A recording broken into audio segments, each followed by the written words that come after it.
الحمدللہ رب العالمین والصلاة والسلام علی محمد الامین فاعوذ باللہ من الشیطان الرجیم بسم اللہ الرحمن الرحیم۔ ذریت ابراہیم عہد بعہد اس سلسلہ گفتگو کی آج یہ 5ویں نشست ہے۔ اس سے پہلے ہم سیدنا ابراہیم کی ذریت میں جس قوم کا انتخاب کیا تھا یعنی بنی اسرائیل، اس کے احوال کو سیدنا ابراہیم سے لے کے سیدنا مسیح کی زندگی تک جان چکے تھے، اور یہ واضح ہو گیا تھا کہ جس قوم کو اللہ تعالیٰ نے ایک ذمہ داری دی تھی، وہ قوم اس ذمہ داری کی انجام دہی میں نہ صرف یہ کامیاب نہیں ہو سکی، بلکہ اللہ تعالیٰ نے خود روئے زمین پہ اپنی ایک نشانی اور عبرت کی مثال کے طور پہ اس قوم پر عذاب مسلط کرنے کی ایک پوری اسکیم ہے جو قرآن مجید میں بیان کر دی، اور اس قوم سے یہ بھی کہہ دیا کہ تمہارے پاس مہلت ہے، قیامت تک کی مہلت ہے، اگر تم لوٹنا چاہتے ہو تو لوٹ سکتے ہو، لیکن اس کے لیے ضروری ہے کہ جن جرائم کا تم نے اقرار کیا ہے ان سے رجوع کیا جائے، اور اس میں سب سے بڑا جرم یہی ہے کہ انہوں نے سیدنا مسیح کو ماننے سے انکار کر دیا۔ چنانچہ اب اس قوم کے لیے ایک ہی رستہ ہے، اگر وہ لوٹنا چاہتی ہے تو وہ سب سے پہلے سیدنا مسیح کو مانے۔ سیدنا مسیح کو ماننے کے بعد کیا اس قوم کی کچھ اور ذمہ داریاں بھی ہیں، اس کو انشاءاللہ ہم بالکل آخر میں سمجھیں گے، جس وقت ہم سیدنا ابراہیم کی دوسری شاخ جو ذریت ابراہیمی کی پھوٹی بنی اسماعیل، اس کی تاریخ کو مکمل کر لیں گے، کیونکہ جس وقت سیدنا ابراہیم نے سیدنا اسماعیل علیہ السلام کو بھی اس ذمہ داری پر تفویض کیا، تو اب جو کچھ بنی اسرائیل کے سامنے موجود ہے ان کے لیے لازم ہے کہ وہ پھر سیدنا اسماعیل کی پیروی بھی کریں، اور سیدنا اسماعیل کی ذریت میں اور نسل میں اگر کوئی خدا کا پیغام آتا ہے تو اس کو بھی مانیں۔ ہم نے یہ بات ابتدائی میں جان لی تھی کہ سیدنا ابراہیم کے ہاں سب سے پہلے جس بیٹے کی ولادت ہوئی ہے وہ سیدنا اسماعیل علیہ السلام ہیں۔ بائبل کی صراحات سے بالکل واضح ہو جاتا ہے کہ وہی اکلوتے بیٹے ہیں، وہی بڑے بیٹے ہیں، اور وہی وہ شخصیت ہیں جن سے در حقیقت اس اسکیم کا آغاز ہوا ہے، یا اس اسکیم کا اجرا ہوا ہے، کیونکہ سیدنا اسحاق کی پیدائش کم و بیش 100 سال عمر ہے سیدنا ابراہیم کی جس وقت ہوئی، لیکن سیدنا اسماعیل ان سے کافی عرصہ پہلے، یعنی جس وقت وہ شعور کی عمر کو پہنچ چکے تھے سیدنا اسماعیل، اس وقت سیدنا اسحاق موجود بھی نہیں تھے۔ 86 سال بتایا جاتا ہے کہ سیدنا ابراہیم کی عمر تھی جس وقت سیدنا اسماعیل کی پیدائش ہوئی۔ سیدنا اسماعیل کی پیدائش کے وقت سیدنا ابراہیم علیہ السلام کو کیا حالات درپیش تھے،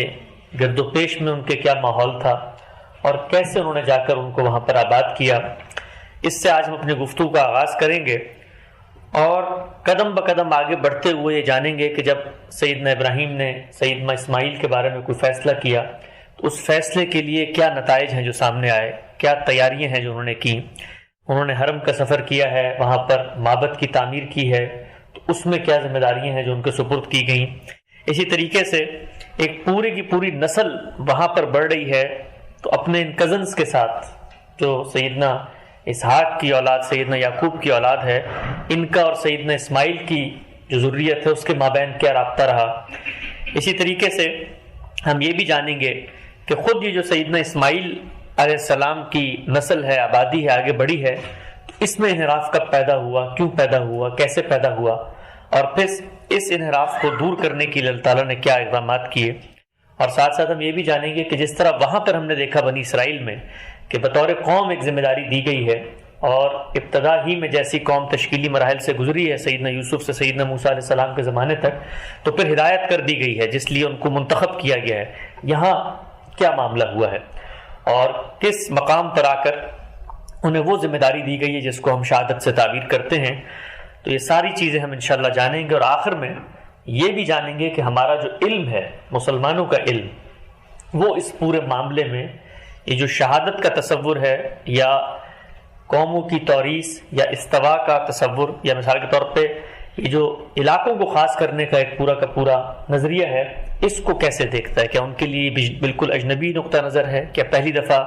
یہ اس عہد میں مولانا امین الفراحی یا مولانا امین حسن اصلاحی یا غامدی صاحب کی جانب سے سامنے آیا ہے، یا ہمارے اہل علم علماء بھی اس چیز کو اپریشیٹ کرتے ہیں اور اس بارے میں گفتگو کرتے ہیں؟ اور ان سب مرحلوں میں ہم یہ بھی جانیں گے کہ جس وقت اس امت کے اندر آخری پیغمبر کی بعثت ہوئی ہے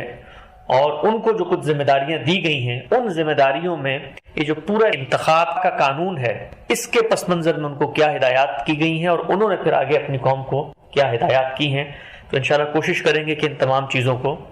اس سیشن میں ہم کور کریں.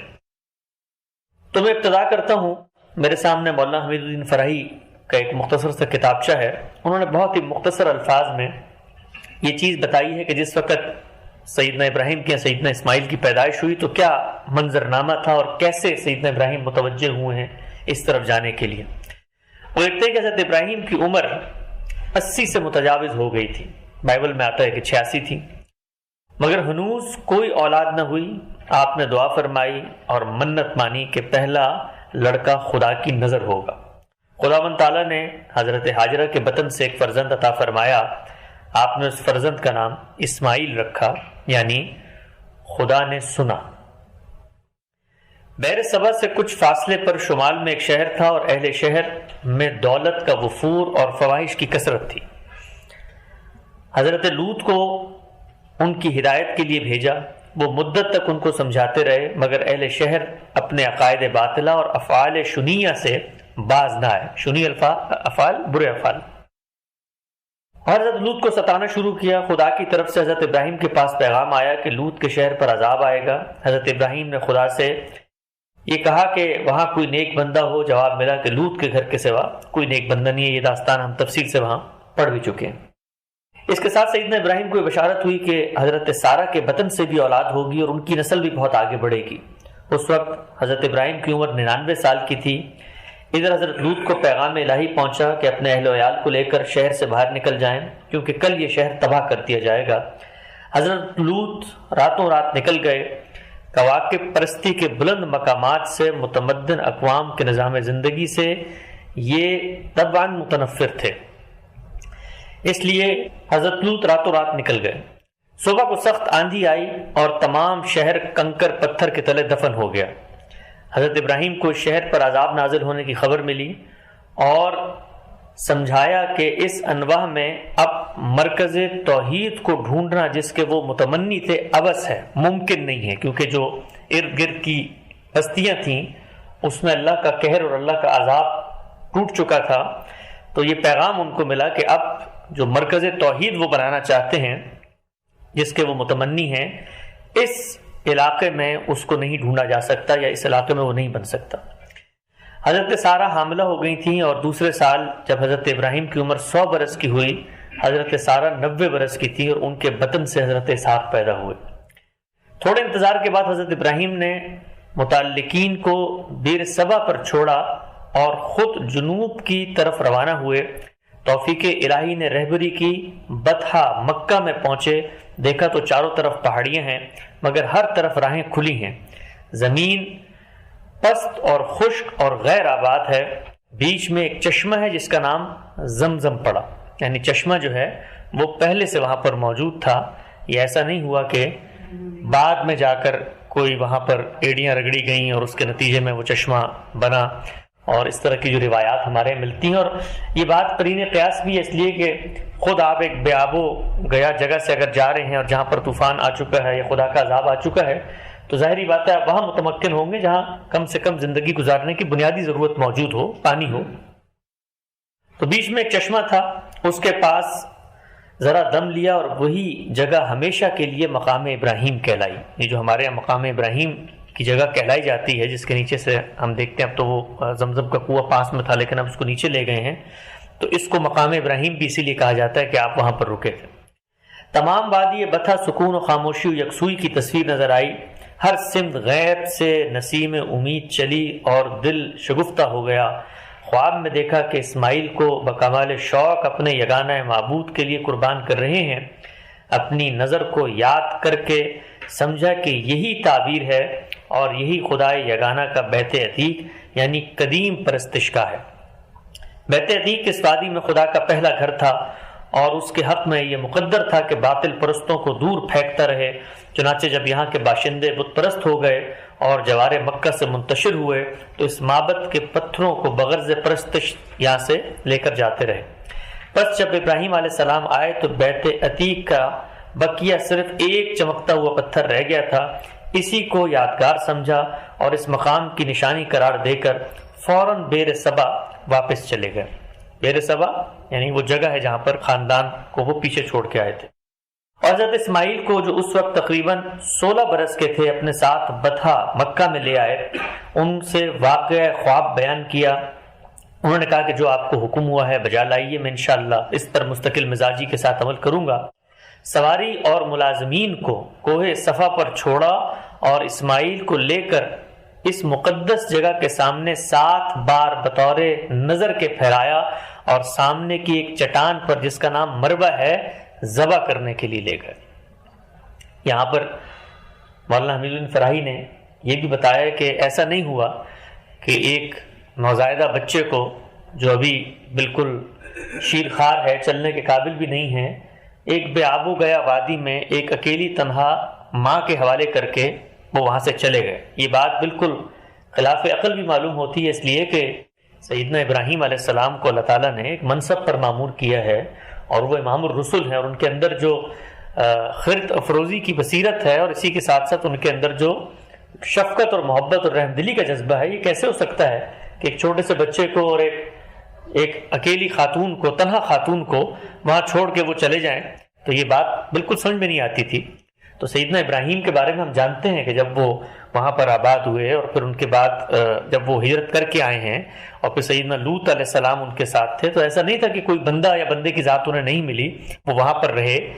فلسطین کی سرزمین پہ جہاں پہ یہ پیدائشیں ہوئی ہیں۔ ظاہری بات ہے انہوں نے وہاں کے لوگوں کو دعوت دی ہوگی، کوئی نہ کوئی ان کے ساتھ ملا ہوگا، اللہ کے پیغمبر کی حیثیت سے وہ کھڑے ہوئے وہاں پہ۔ تو مولانا فرماتے ہیں کہ سواری اور ملازمین کو کوہ صفا پر چھوڑا، ایسا نہیں تھا کہ اکیلے آ گئے، گویا چند لوگ ہیں ان کے ساتھ، اور اسماعیل کو لے کر اس مقدس جگہ کے سامنے 7 بار بطور نظر کے پھیرایا اور سامنے کی ایک چٹان پر جس کا نام مروہ ہے ذبح کرنے کے لیے لے گئے۔ گویا جو خواب انہوں نے دیکھا تھا، ہم سب جانتے ہیں، قرآن مجید میں آپ واقف ہیں کہ ان کو خواب دکھایا گیا کہ وہ اس طریقے سے اپنے بیٹے کو قربان کر رہے ہیں، تو انہوں نے اس خواب پر عمل درآمد کرتے ہوئے وہ جو مقام ہے وہاں پر گویا جس وقت آپ قربانی کرتے ہیں تو آپ کسی کو نظر کر رہے ہوتے ہیں خداوند کے، تو جس کو نظر کر رہے ہیں اس کو یہ علامتی طور پر بتا رہے ہیں کہ اب یہ نظر کرنے کے لیے تیار ہے، تو آپ اس کو پھیرے لگاتے ہیں۔ جو ہمارے ہاں بعد میں آپ نے دیکھا سیدنا ابراہیم علیہ السلام کو جب اللہ تعالیٰ نے حج کے مناسک سکھائے تو اس میں طواف بھی یہی چیز تھی، اور ابتدا میں جو جانور تھے، اور بنی اسرائیل میں بھی یہی ہوتا تھا کہ جب جانور کی قربانی دی جاتی تھی تو مابت کے پھیرے اس کو لگوائے جاتے تھے۔ ہمارے ہاں بعد میں جانور سے انسان ریپلیس ہو گئے اور پھر اب ہم انسان خدا کی نظر کے پھیرے وہاں پر لگا رہے ہوتے ہیں۔ تو مولانا بتاتے ہیں کہ اس مقدس جگہ کے سامنے 7 بار بطور نظر کے پھرایا اور سامنے کی ایک چٹان جس کا نام مروہ تھا ذبح کرنے لگے۔ ندا آئی، بس ہو چکا، یہ فقط ایک آزمائش تھی جس میں تم اور اسماعیل دونوں پورے اترے۔ اسماعیل کو ذبح نہ کرو، دیکھو ایک فدیہ موجود ہے، اس کی قربانی کافی ہے اور یہ دائمی یاد رہے گی۔ تھوڑے فاصلے پر جنگل تھا، اس طرف گئے تو وہاں پر ان کو ایک مینڈا نظر آیا، اسے لائے اور قربانی کی رسم ادا کی۔ اس کے بعد الہام ہوا کہ یہیں ایک معبد بناؤ اور منادی کرو کہ لوگ آ کر اقرار توحید کریں، خدا کی نظر چڑھائیں، یہی مرکز توحید ہے، اور اسماعیل جو نظر کیا گیا ہے وہ اس کا خادم ہوگا اور میں اسے ایک بڑی قوم بناؤں گا۔ یہ ساری جو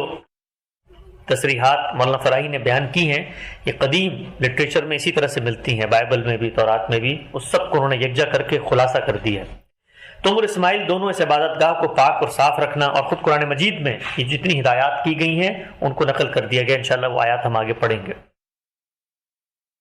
تم اور اسماعیل دونوں اس عبادت گاہ کو پاک اور صاف رکھنا۔ ابراہیم اور اسماعیل نے مل کر اس یادگار پتھر کے نیچے زمین کھودنا شروع کی، قدیم بنیاد نکلی، اس کو بلند کیا اور معماروں کے پھینکے ہوئے اس پتھر کو گوشے کی جگہ میں رکھ دیا۔ یہ جو ہمارے اس وقت حجر اسود آپ کو نظر آتا ہے، یہ حرم کی تعمیر ہی کا ایک پرانا پتھر تھا جو سیدنا ابراہیم علیہ السلام نے وہیں پر نصب کر دیا۔ چنانچہ اس پتھر کو انہوں نے وہاں پر رکھ دیا، اس پتھر کو گوشے میں جگہ دی۔ جب گھر بن گیا تو اس کے مشرق میں حضرت ہاجرہ اور اسماعیل کو لا کر آباد کیا۔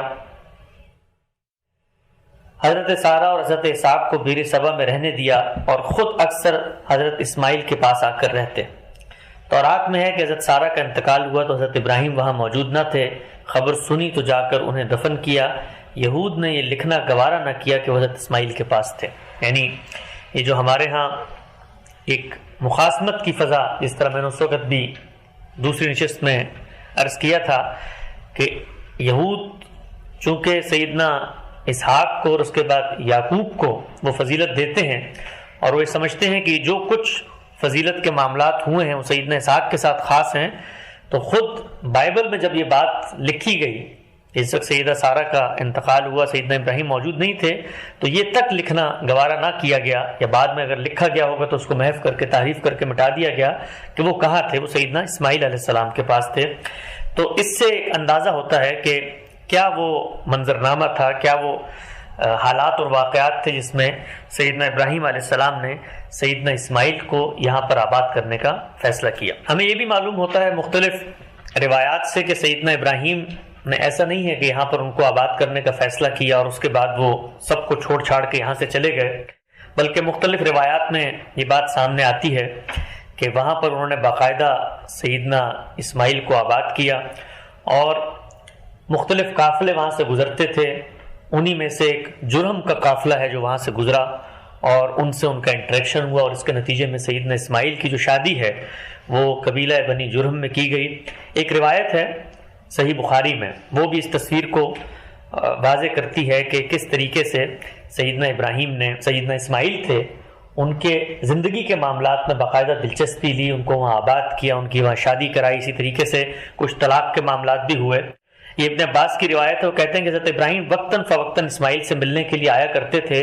حضرت اسماعیل کی شادی کے بعد ایک مرتبہ آئے تو وہ گھر پر نہیں تھے، اپنے بہو سے دریافت کیا تو اس نے بتایا کہ ہمارے لیے روزی روٹی کا سامان تلاش کرنے گئے ہیں۔ حضرت ابراہیم نے کھانے پینے اور رہن سہن کے بارے میں پوچھا تو اس نے جواب دیا کہ ہم بہت تنگی اور پریشانی میں ہیں اور بہت تکلیف اٹھاتے ہیں، اور ادھر ادھر کی بہت شکایتیں کی۔ یہ سن کے حضرت ابراہیم نے فرمایا کہ تمہارا شوہر آ جائے تو میرا سلام پہنچانا اور کہنا کہ اپنے دروازے کی چوکھٹ بدل دے۔ حضرت اسماعیل گھر آئے تو بیوی نے سارا حال سنا کر اپنے یہ بتایا کہ جس طرح آپ کے والد صاحب آئے تھے انہوں نے یہ کہا ہے، اور جب حضرت اسماعیل کو یہ بتایا گیا تو وہ سمجھ گئے کہ میرے والد جو ہیں وہ یہ چاہتے ہیں کہ اب میں اس عورت کے ساتھ نہ رہوں بلکہ میں اس کو طلاق دوں، اس لیے کہ جس ذمہ داری پر مجھے فائز کیا گیا ہے اس میں یہ نہیں ہو سکتا کہ میرے گھر والے اس شعور کے ساتھ میری ذمہ داری میں شریک نہ ہوں، وہ ہر وقت شکوہ کو نہ رہیں، بلکہ ایک بڑی ذمہ داری ہے جس پہ ہمیں رکھا گیا۔ تو یہ ایک جھلک آپ کو اس کی آتی ہے کہ سیدنا ابراہیم نے ایک جوان سال بیٹے کو جب وہاں پر حرم کی تعمیر کرنے کے بعد وہاں پر اس کو آباد کیا، اور آباد کرنے کے بعد سیدنا اسماعیل کو یہ ذمہ داری دی کہ آپ نے یہاں پر مثال کے طور پہ نماز قائم کرنی، آگے آئے گا قرآن مجید نے جو ان کو حکم دیا حج کا، نماز کا۔ تو یہ نہیں ہے کہ وہ چھوڑ کے چلے گئے کہیں پر، بلکہ آتے جاتے رہے اور دیکھتے رہے کہ کیا معاملات ہیں۔ سیدنا اسماعیل کے بارے میں یہ آتا ہے کہ ان کی کئی شادیاں تھیں، اور ان کی شادیوں سے اس زمانے میں ظاہری بات ہے کہ آپ ایک قبائلی معاشرے میں رہتے تھے تو آپ کا سب سے بڑا تحفظ آپ کی اولاد ہوتی تھی۔ 12 کے قریب بیٹوں کے نام جو ہیں وہ نقل کیے جاتے ہیں، میں ان کے نام پڑھ دیتا ہوں۔ نبایوت، قیدار، اوبیل، مبسام، مشما، دوما، مسا، حد، تیما، یتور، نفیس اور قدمہ، یہ 12 کے قریب ان کے بچوں کے نام ہیں، اور یہی وہ بچے ہیں کہ جن سے پھر آگے بنی اسماعیل کی نسلیں پھیلی ہیں۔ یعنی بنی اسماعیل میں آگے ان 12 نے شادیاں کی ہیں، ان سے کرتے کرتے آبادی بڑی ہے۔ تو جرہم کا جو قبیلہ تھا، اور کہا ہی جاتا ہے کہ جرہم کا قبیلہ تلاش میں تھا، قحط زدہ تھا، مختلف تاریخی واقعات بیان کیے جاتے ہیں کہ جرہم کا قبیلہ وہاں کیسے پہنچا، تو کہتے ہیں کہ وہ تلاش میں تھا کسی ایسی جگہ کے کہ جہاں پر ہمیں کچھ پانی وغیرہ میسر آئے، کوئی ایسی جگہ ہو۔ بعض مورخین کہتے ہیں کہ جنگ کے خوف سے وہ بھاگ کے ادھر ادھر ہجرت کے لیے سرگرداں تھے،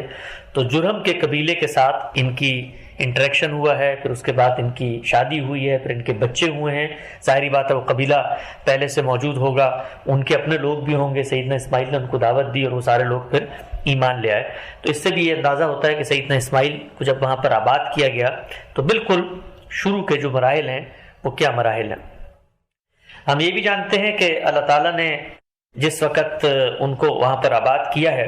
تو اس کے بعد جو سب سے پہلا حکم سیدنا ابراہیم کو دیا ہے، خود سورہ حج میں بیان ہوا ہے، وہ یہ ہے کہ آپ نے اب کیا کرنا ہے یہ جو گھر ہے خانہ کعبہ جس کو ہم آج سمجھتے ہیں، اس گھر کی بنیادوں کو اٹھانا ہے، اس کو دوبارہ سے زندہ اور آباد کرنا ہے، اور اس کے اندر نماز کا، رکوع کا، اسی طریقے سے طواف کا، اسی طریقے سے حج کا اہتمام کرنا ہے۔ یہ سورہ حج کی آیت ہے میرے سامنے۔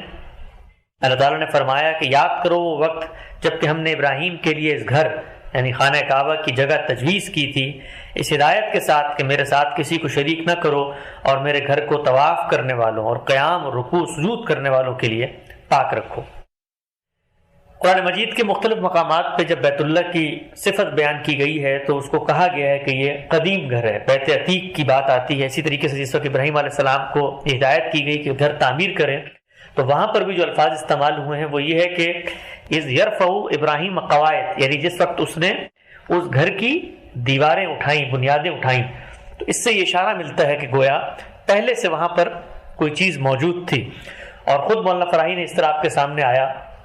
کہ خود مختلف تاریخی حوالوں سے یہ اسٹیبلش کیا ہے اپنی کتابوں میں کہ جو اس وقت پتھر ہے وہ اصل میں حرم کی تعمیر ہی کا ایک پرانا پتھر تھا،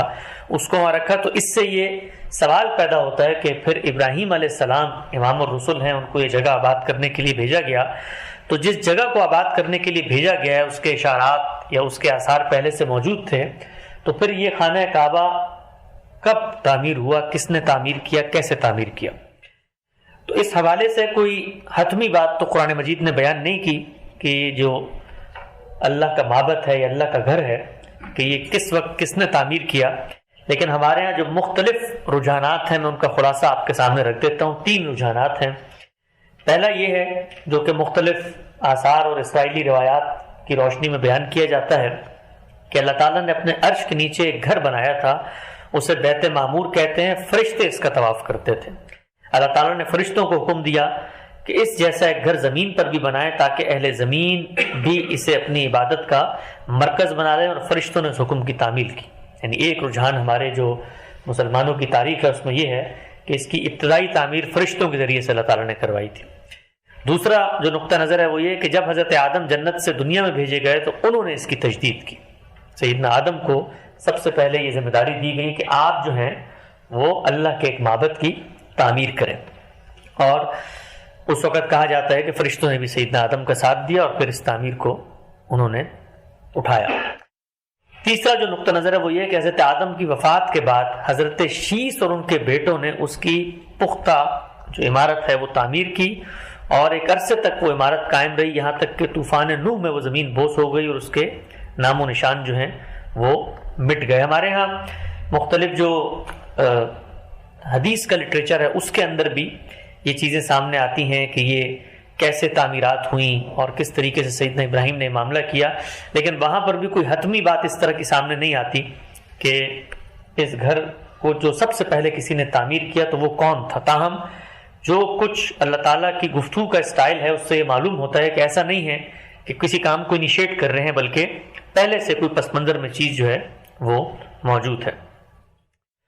قرآن مجید کی سورہ بقرہ میں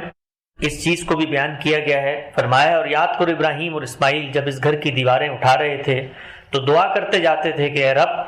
ہم سے یہ خدمت قبول فرما لے، تو سب کی سنی اور سب کچھ جاننے والا ہے۔ اے رب ہم دونوں کو اپنا مسلم مطیع بنا، اور ہماری نسل میں سے قوم اٹھا جو تیری مسلم ہو، ہمیں اپنی عبادت کے طریقے بتا اور ہماری کوتاہیوں سے درگزر فرما، تو بڑا معاف کرنے والا اور بڑا رحم کرنے والا ہے۔ اسی طریقے سے سورہ بقرہ میں ہی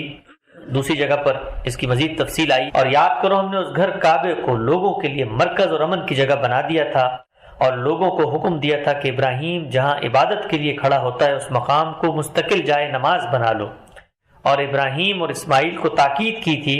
کہ میرے اس گھر کا طواف اور اعتکاف اور رکوع سجود کرنے والوں کے لیے پاک رکھو، اور یہ کہ ابراہیم نے دعا کی کہ اے رب اس شہر کو امن کا شہر بنا دے، اور اس کے باشندوں میں سے جو آخرت کو مانے انہیں ہر قسم کے پھلوں کا رزق دے۔ جواب میں اس کے رب نے فرمایا اور جو نہ مانے گا دنیا کے چند روزہ زندگی کا سامان تو میں اسے بھی دوں گا، مگر آخر کار اسے عذاب اور جہنم کی طرف گھسیٹوں گا۔ تو یہ سیدنا ابراہیم کے بارے میں سورہ بقرہ میں آتا ہے۔ اسی سورہ ابراہیم میں آگے ذکر آتا ہے کہ سیدنا ابراہیم درخواست کی کہ پروردگار ہم نے ایک بیاب ہو گیا وادی میں اپنی اولاد کہ ایک حصے کو تیرے محترم گھر کے پاس بسایا، پروردگار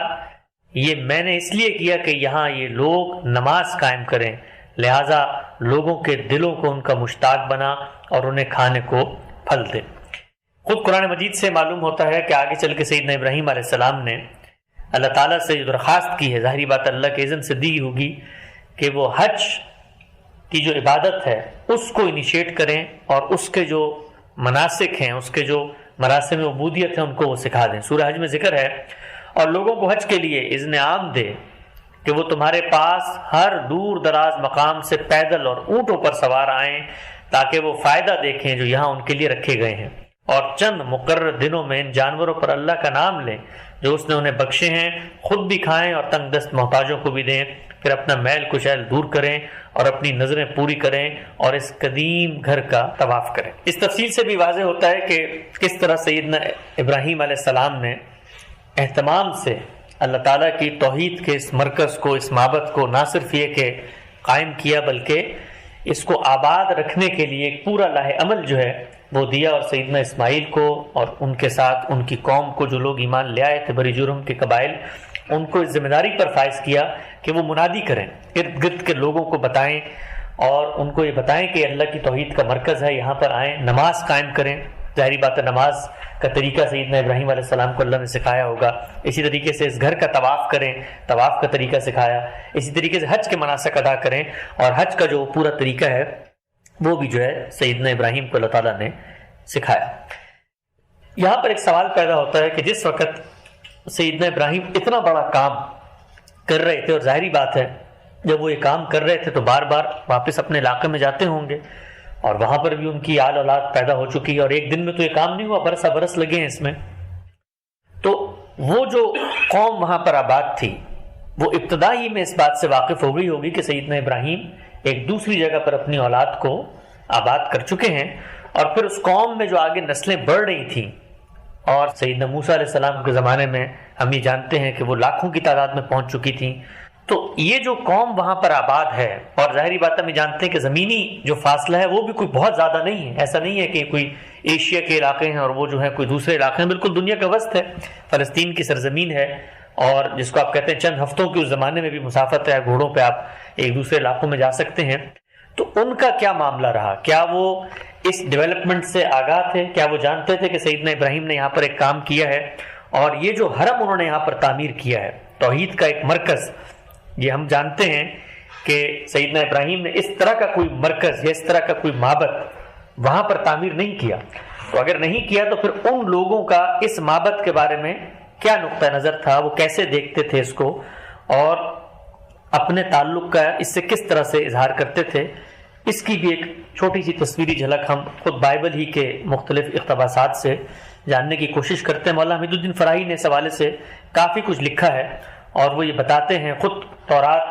کے اندر جو شواہد موجود ہیں ان سے، کہ ایسا نہیں ہے کہ وہاں پر جو لوگ موجود تھے وہ واقف نہیں تھے، بلکہ سیدنا ابراہیم علیہ السلام نے وہاں جا کر نہ صرف ایک اس گھر کا تعارف کرایا، بلکہ ان کو بھی تو آخر نماز پڑھنی تھی۔ خود ہم نے جانا تھا اس وقت کہ سیدنا ابراہیم نے اپنی اولاد کو وہاں پر نماز کی نصیحت کی، تو جو قبلہ ان کو بتایا کہ جس طرف منہ کر کے نماز پڑھنی ہے وہ یہی قبلہ تھا، یعنی وہ یہی حرم کی جگہ تھی، وہ یہی خانہ کعبہ تھا، اور ان کو بتایا کہ اسی طرف تم نے منہ کر کے نماز پڑھنا ہے۔ گویا ان کو بھی یہ میسج دیا کہ اگرچہ ذریت ابراہیمی میں 2 شاخیں ہیں، بنی اسحاق سے آگے یہ معاملہ چل رہا ہے یہاں پر، اور ان کو میں نے کنعان میں آباد کیا ہے، لیکن جو کچھ میں وہاں پر کر رہا ہوں اس کی حیثیت صرف ایسی نہیں ہے کہ ایک شاخ کو یہاں آباد کر دیا اور دوسری کو وہاں، بلکہ وہاں جس گھر کی تعمیر کی گئی ہے وہ گھر ایسا نہیں کہ پہلی دفعہ تعمیر ہوا ہے، بلکہ اس گھر کی ایک اپنی سگنیفیکنس ہے، چنانچہ تم لوگوں نے بھی اپنے اس سے تعلق کا اظہار کرنا ہے اور تم لوگوں نے بھی اس کو ماننا ہے۔ تو آپ یہ دیکھیے کہ امام حمید الدین فراہی اپنی کتابوں میں تحقیق بیان کرتے ہیں، وہ لکھتے ہیں کہ تورات کے مطالعے سے معلوم ہوتا ہے کہ یہود کو شروع ہی سے یہ حکم ملا تھا کہ وہ اپنی قربانیوں کا قبلہ مکہ معظمہ کی سمت کو قرار دیں گے، یعنی یہود میں ہم یہ جانتے ہیں کہ قربانی کی رسم کا آغاز ہو گیا تھا، قربانی تو کرنی ہے، آپ کو شب و روز کرنی ہے، تو تورات کے مطالعے سے معلوم ہوتا ہے کہ یہود کو شروع ہی سے یہ حکم دیا گیا ہے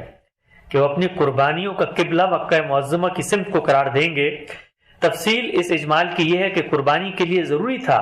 کہ وہ مابت میں خداوند کے حضور پیش کی جائے۔ یہ کہتے ہیں کہ فصل دوم میں ہم یہ بات بتا چکے ہیں کہ جس قربانی کا نام ان کے ہاں قدس الاقداس تھا، اس کا رخ جنوب کی طرف ہونا ضروری تھا، تورات یہ بتاتی ہے۔ اسی طرح سالانہ قربانی جو ان کے ہاں سب سے بڑی قربانی خیال کی جاتی تھی، اس کا رخ بھی جانب جنوب ہوتا تھا۔ یہود یا تو اس معاملے کے اصلی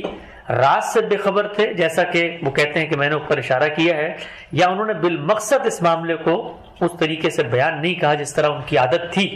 یعنی یہود کو ابتدا ہی میں یہ اندازہ ہو گیا، جس طریقے سے بنی اسرائیل کے ہم نے احوال پڑھے کہ اللہ کی مائیت کے ظہور کے باوجود ان میں تفوق برتری کا جذبہ تھا، تو وہ اس چیز کو کیسے مان لیتے کہ جب وہ اپنی قوم کے اندر اپنی قوم کے انبیاء کو وہ حیثیت دینے پہ تیار نہیں ہیں کہ ان کی قوم سے باہر ایک دوسرے بیٹے کے ہاں اللہ تعالیٰ نے یہ کوئی فضیلت کے معاملات کیے ہیں، تو وہ کہتے ہیں کہ خود تورات میں یہ نظر آتا ہے یہاں کام، لیکن اس کی جو حقیقت ہے اس کو وہ اس طریقے سے بیان نہیں کرتے۔ اور بھی بہت سارے جو اقتباسات ہیں وہ انہوں نے پیش کی ہیں جس سے یہ بات واضح ہوتی ہے کہ ان کے ہاں جو مثال کے طور پہ مختلف مذہبی ریچولز تھے، اس میں جو منہ کرنا ہے، اس کی طرف جو آپ کا رخ ہونا چاہیے ہے، وہ اسی جانب کا رخ ہوتا تھا۔ یہی معاملہ وہ کہتے ہیں کہ نماز کے بارے میں بھی ہوتا ہے۔ اس کے علاوہ ایک اور چیز جو اس چیز کو مزید تقویت دیتی ہے کہ اس وقت ان کی قوم کا نہ صرف ایک حرمین سے کسی حد تک تعارف تھا، تعلق تھا، بلکہ حرمین کے ساتھ اپنے تعلق کے اظہار کے لیے ان کے انبیاء کے ہاں باقاعدہ مختلف جو آپ کہتے ہیں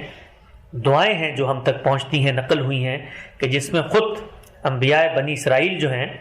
وہ اس چیز کی آرزو کر رہے ہیں کہ وہ حرمین کا قصد کریں، یہاں پر آئیں اور حج کی عبادت کو ادا کریں۔ ایک مختصر اقتباس میں آپ کے سامنے پیش کرتا ہوں۔ یہ زبور کے اندر سیدنا داؤد کی ایک دعا ہے، ان کے جو نغمے نقل ہوئے ہیں اس کا یہ اقتباس ہے، اور اس میں باقاعدہ طور پہ شہر کا نام بھی ذکر ہوا ہے جس شہر میں یہ معبد تعمیر کیا گیا ہے۔ بہت طویل ہے لیکن میں اس کے چند مختصر ریلیونٹ حصے آپ کے سامنے پڑھ کے سناتا ہوں۔ وہ کہتے ہیں کہ لشکروں کے خداوند تیرے مسکن کیا ہی دلکش ہیں، میری جان خداوند کی بارگاہوں کی مشتاق ہے، بلکہ گداز ہو چلی میرا دل اور جسم زندہ خدا کے لیے خوشی سے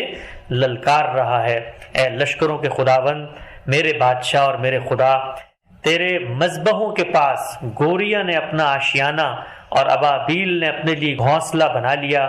جہاں وہ اپنے بچوں کو رکھے۔ مبارک ہیں وہ جو تیرے گھر میں رہتے ہیں، وہ سدا تیری تعریف کریں گے۔ مبارک ہے وہ آدمی جس کی قوت تجھ سے ہے، جس کے دل میں صہیون کی شاہراہیں ہیں، یروشلم کی شاہراہیں ہیں، جس کے دل میں صہیون کی شاہراہیں ہیں۔ وہ وادی بکہ سے گزر کر اسے چشموں کی جگہ بنا لیتے ہیں۔ وادی بکہ، اور ہم یہ جانتے ہیں کہ مکہ کا پرانا نام بکہ ہی تھا، خود یہ ذکر ہوا ہے اور قرآن مجید میں بھی یہ بات نقل ہوئی ہے۔ تو انہوں نے کہا کہ وہ وادی بکہ سے گزر کر اسے چشموں کی جگہ بنا لیتے ہیں، بلکہ پہلی بارش اسے برکتوں سے معمور کر دیتی ہے۔ وہ طاقت پر طاقت پاتے ہیں، ان میں سے ہر ایک صہیون میں خدا کے حضور حاضر ہوتا ہے۔ اے خداوند لشکروں کے خدا میری دعا سن، اے یعقوب کے خدا کان لگا، اے خدا ہماری سپر دیکھ، اے اپنے مسموع کے چہرے پر نظر کر۔ اس سے بھی یہ اندازہ ہوتا ہے کہ سیدنا داؤد علیہ السلام کے ہاں بھی نہ صرف ایک حرم کی طرف جانے کی ایک خواہش اور ایک آرزو موجود ہے، بلکہ ان کے لیے ایک معروف حقیقت ہے، اس شہر کا نام بھی وہ بیان کر رہے ہیں کہ جس جگہ پر وہ آباد تھا۔ تو جو تصویر بنتی ہے وہ یہ ہے کہ ایسا نہیں ہے کہ اس زمانے کے اندر وہ اس سے کوئی بے خبر تھے یا وہ قوم جو ہے وہ اس سے بالکل اجنبی طور پر محسوس کرتی تھی۔ یہ جو قوم ہے سیدنا اسماعیل علیہ السلام کی، ہم یہ دیکھتے ہیں کہ اس میں بنی اسرائیل کی نسبت بہت جلدی اور بہت زیادہ افزونی ہوئی ہے، بلکہ قصہ یوسف کے بارے میں یہ کہا جاتا ہے کہ جب یوسف علیہ السلام کو ان کے بھائیوں نے کنویں کے اندر پھینک دیا تو جو قافلہ آ رہا تھا وہ بھی انہیں اسماعیلیوں کا قافلہ تھا، کیونکہ اس زمانے میں ایسا نہیں ہے کہ آپ آ کر کہیں پہ بیٹھ جاتے تھے، بلکہ تجارتیں ہوتی تھیں، شاہراہیں ہوتی تھیں، آپ کو جو علاقے میں آپ کی اجناس کی ضروریات ہیں آپ وہاں سے ٹریول کر کے جاتے تھے، مصر میں جاتے تھے، اسی طریقے سے قریب کی سرزمین میں جاتے تھے، عراق میں جاتے تھے۔ تو تاریخ یہ بتاتی ہے کہ وہ جو قافلہ تھا وہ بھی اسماعیلیوں ہی کا قافلہ تھا اور جرم ہی کے قبیلے سے ان کا تعلق تھا، اور انہوں نے پھر سیدنا یوسف علیہ السلام کو وہاں سے اٹھایا اور پھر اس کے بعد انہوں نے آگے بیچ دیا تھا ان کو اور اس کی قیمت وصول کر لی تھی۔ تو اس زمانے میں یہ بہت ہوتا تھا۔ ہم جب اس زمانے کا تصور کرتے ہیں عام طور پہ تو ہمارے خیال میں آتا ہے کہ جیسے بالکل بے آب و گیا جنگل میں ایک آدمی یہاں بیٹھا ہوا ہے، 2 آدمی وہاں بیٹھے ہیں، لاکھوں کی تعداد میں آبادیاں ہیں، لوگوں کی شادیاں ہو رہی ہیں لوگوں کے پاس۔ اسی طریقے سے جہاں پر ہم دیکھتے تھے جنگیں ہوتی تھی تو لوگ ہجرت کرتے تھے، اس طرح قحط پڑتے تھے تو لوگ ہجرتیں کرتے تھے، تو بہت زیادہ اختلاط بھی تھا، لوگوں سے انٹریکشن بھی تھا۔ تو یہ بات بھی سامنے آتی ہے کہ سیدنا اسماعیل علیہ السلام کی جو قوم تھی اس کی افزونی بڑی تعداد میں ہوئی ہے اور بہت جلد انہوں نے اپنی یہ ذمہ داریاں یہاں پہ سنبھال لی۔ ہم نے وہاں پر یہ دیکھا تھا کہ ابراہیم علیہ السلام کو جس وقت یہ کہا گیا کہ آپ یہاں پر کنعان کی جگہ پر آباد ہوں اور وہاں پر اسحاق پیدا ہوئے، پھر آگے یعقوب اور نسل چڑھی، تو ابتدا میں کوئی قانون یا کوئی دوسری ہدایت نہیں دی گئی ہے سیدنا ابراہیم کو اپنی قوم کے لیے۔ اس کی وجہ کیا ہے؟ اس کی وجہ ہے کہ قوم نے بھی تشکیلی مراحل طے کرنے ہیں اور پہلی دفعہ سیدنا موسیٰ کے عہد میں جا کر اللہ کا جو حکم نامہ ہے وہ سامنے آتا ہے۔ یہاں پر بھی یہی معاملہ رہا۔ یہاں پر جو قوم جس کو آباد کیا گیا اور سیدنا اسماعیل کو جو ذمہ داری دی گئی وہ اس کے سوا کچھ نہیں تھی کہ آپ نے اس مرکز کو زندہ رکھنا ہے، قائم و دائم رکھنا ہے، اور اس مرکز کے اندر نماز کا اہتمام کرنا ہے، اس مرکز کے اندر طواف کا اہتمام کرنا ہے، اس مرکز کو صاف رکھنا ہے، لوگوں کو بتانا ہے اس مرکز کے بارے میں، اور دنیا تک اس کی خبر بھی پہنچانی ہے کہ یہاں پر اللہ کا بیت عتیق، بیت معمور بن چکا ہے اور آئیں اور یہاں پر حج کریں، کیونکہ حج کی جو عبادت ہے اس کے لیے منادی کا کہا گیا کہ آپ منادی کریں۔ وہ ظاہری بات ہے اس زمانے میں ان کی جو استعداد تھی، جیسے وہاں پر آتے تھے قافلے قبیلے تو وہ ان کی منادی کرتے تھے۔ تو یہ بنی اسماعیل کے ہاں جو ذمہ داری کے طور پہ کام ان کو تفویض کیا، اس کو وہ پوری جافشانی سے کرے تھے۔ بلکہ آپ کو یہ حیرت ہوگی کہ بہت لمبے عرصے بعد جب ان میں شرک پیدا ہو چکا ہے اور بڑے پیمانے پہ شرک پیدا ہو چکا ہے، اس زمانے میں بھی ایسا نہیں تھا کہ رسول اللہ صلی اللہ علیہ وسلم کی بعثت سے پہلے وہ اپنی اس بنیادی ذمہ داری کو فراموش کر چکے تھے۔ اس زمانے میں بھی اپنی اس بنیادی جو ان کی ذمہ داری تھی وہ اس کو نہ صرف یہ کہ پورا کر رہے تھے بلکہ پورے طریقے سے وہ اس پر عمل پیرا بھی تھے۔ میں ایک اقتباس آپ کے سامنے پیش کرتا ہوں جس سے آپ کے سامنے اس حقیقت کی بھی جو نوعیت ہے وہ واضح ہو جائے گی۔ یہ دیکھیے کہ تاریخ بتاتی ہے کہ بہت لمبے عرصے کے بعد بھی، یعنی آپ سمجھیں کہ سیدنا ابراہیم علیہ السلام کو اور رسالت مآب صلی اللہ علیہ وسلم کے مابین جو عرصہ ہے وہ کم و بیش 3000 سال کا عرصہ ہے، یعنی 2400 قبل مسیح میں سیدنا ابراہیم علیہ السلام کی پیدائش ہوئی اور مسیح علیہ السلام کے کم و بیش 650 سال کے بعد رسول اللہ صلی اللہ علیہ وسلم کی پیدائش ہوئی ہے، تو 3000 سال کا عرصہ ہے۔ تو اس 3000 سال کے عرصے میں جب شرک شامل ہو گیا ہے تب بھی رسالت مآب صلی اللہ علیہ وسلم سے پہلے جو ان کے عقائد کی نوعیت ہے، یہ جو ان کی مذہبی ذمہ داریاں ہیں، وہ آپ دیکھیے کہ کس طریقے سے وہ پوری کر رہے ہیں۔ کہا جاتا ہے کہ ان کے ہاں جو مذہبی شعبہ تھا جو حرمین کی نگرانی پر مامور تھا، ان کے ہاں مختلف انہوں نے باقاعدہ شعبے بنائے ہوئے تھے۔ مثلا ایک شعبہ تھا اس کو سقایا کا شعبہ کہا جاتا ہے، وہ حاجیوں کے خورونوش کا انتظام کرتا تھا۔ اس زمانے میں بھی ہزاروں کی تعداد میں ارد گرد کی جگہوں سے لوگ حج کرنے وہاں پر آتے تھے۔ اسی طرح ایک شعبہ تھا اس کو عمارہ کا نام دیا گیا تھا، جو خانہ کعبہ کی عمارت کا انتظام دیکھتا تھا، اس کی تعمیر اور اس کی چیزوں پہ۔ ظاہری بات ہے لاکھوں لوگ جب ایک جگہ پر آتے ہیں وہاں پر کچھ چیزیں ٹوٹ رہی ہیں، اس کی مینٹیننس کا کام کرنا ہے۔ اسی لحاظ سے رفادہ ایک شعبہ تھا اور اس میں حاجیوں کی مالی اعانت کی جاتی تھی۔ مثلا کوئی حاجی وہاں سے آیا، کھانے پینے کو کچھ نہیں ہے، تو باقاعدہ انہوں نے ایک نظام بنایا ہوا تھا جس کے تحت جو ہے وہ یہ کام کرتے تھے۔ اسی طرح سدانہ کا ایک شعبہ تھا اور وہ خانہ کعبہ کے کلید بردار تھے۔ خانہ کعبہ میں ہم جانتے ہیں کہ دروازے تھے، ان کے دروازے کھولے بند کیے جاتے تھے، تو باقاعدہ اس کا انتظام سنبھالا جاتا تھا۔ اسی طرح سے بتوں سے استخارے کی خدمت حاصل کرنے کے لیے بھی ایک شعبہ تھا۔ انشاءاللہ ہم جانیں گے بھی کہ کیسے وہاں پر شرک کی ابتدا ہوئی، لیکن رسالت مآب صلی اللہ علیہ وسلم تک آتے آتے بھی ایسا نہیں تھا کہ وہ اپنی بنیادی جو ذمہ داری تھے اس کو فراموش کر چکے تھے۔ ہمارے یہاں بالعموم جب یہ تصور لاتے ہیں اپنے ذہن میں کہ جس وقت رسول اللہ صلی اللہ علیہ وسلم کی وہاں پر بعثت ہوئی ہے تو مشرکین عرب آباد تھے، یہ مشرکین عرب جو ہیں یہ اسی قوم سے تعلق رکھتے ہیں۔ یہ بالکل ایسے ہی ہے کہ جیسے آج آپ کو مسلمانوں کی اقوام میں بہت سارے شرک کرتے ہوئے لوگ نظر آتے ہیں، لیکن اگر آپ ان کے پاس جائیں تو اپنی شناخت جو ہے اسی طرح سے بیان کر رہے ہوتے ہیں کہ ہم مسلمان ہیں۔ آپ ان کے اگر طور طریقے دیکھیں، ان کے باقی معاملات دیکھیں، خود دیکھیے قرآن مجید نے بات بتائی ہے جس وقت رسول اللہ کی بعثت ہوئی ہے، اور کہا ہے کہ یہ لوگ جو حرمین میں موجود ہیں وَيْلٌ لِّلْمُصَلِّينَ، اللہ کی لعنت ہو ان نماز پڑھنے والوں پر. تو گویا وہ نماز پڑھ رہے تھے. اسی طریقے سے ہم جانتے ہیں کہ رسول اللہ صلی اللہ علیہ وسلم جب آئے ہیں تو حج وہاں پر ہو رہا تھا، اس کے اندر کچھ بدعات موجود تھی. تو جو ذمہ داری ان کو دی گئی تھی وہ بنیادی ذمہ داری، یہاں تک کہ ان میں شرک در آیا اس وقت تک بھی وہ پوری جاں فشانی سے ادا کر رہے تھے. بلکہ یہ کہا جاتا ہے کہ جو آپ کو حتیم نظر آتا ہے خانہ کعبہ کے ارد گرد، یہ آپ کو مکمل نہیں نظر آتا، آدھا ہے، ہاف سرکل ہے. تو کہا جاتا ہے کہ باقی جو ان کے اندر خدا سے سرکشی اور شرک اور یہ جوا کھیلنا اور حرام کی کمائی، یہ سب تصورات موجود تھے، لیکن کعبے کی تعمیر کے معاملے میں وہ اتنے حساس تھے کہ جس وقت انہوں نے حتیم کی تعمیر شروع کی تو پیسے ختم ہو گئے. تو جب ختم ہو گئے تو اس کو آدھے ہی چھوڑ دیا انہوں نے، اور انہوں نے کہا کہ یہ جو حرام کی کمائی ہے اس سے ہم کعبے کی تعمیر جو ہے وہ نہیں کر سکتے. تو بنی اسماعیل کے ہاں جس وقت ان کو یہ ذمہ داری دی گئی اور اس ذمہ داری کو وہ پورا کرتے رہے، جب وہ ذمہ داری کو پورا کر رہے تھے تو عقل یہ کہتی ہے کہ کوئی نیا کام تو ان کو دینا نہیں ہے، کیونکہ بنی اسرائیل کے اندر تو جو پیغمبر بھیجے گئے پے در پہ،